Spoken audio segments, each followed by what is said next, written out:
Good day mga kabakyard, may bago na naman tayong pisang sisiw. So ang gagawin natin ngayon, papainom tayo ng tubig na may asukal para sa bagong pisa nila, para maging malakas kagad yung resistensya nila para bumalik kagad. So haluin muna natin yung asukal para matunaw bago natin ibibigay sa kanila. So yun na, hanggang matunaw yung asukal na nilagay natin sa tubig. Pagkatapos, ang gagawin natin, papainom natin sa sisiw.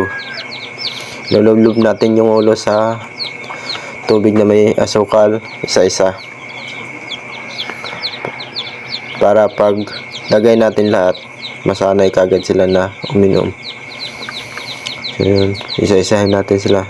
Bali 13 piraso yung pinalimliman natin sa inahin. So ang napisa is 8. Hindi na rin masama mga kabakyard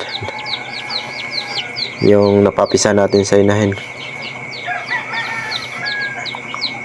So yun, bali pangatlong batch na to sila sa kanilang nanay. Isa-isahin lang natin silang iloblob para masanay sila na uminom. Yan.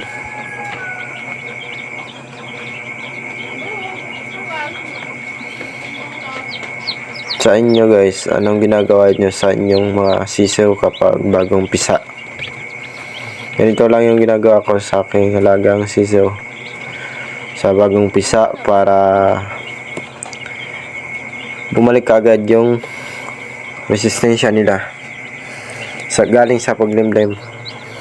So ayun, nalagay na natin lahat. Bali 8 piraso sila lahat mga kabakyard.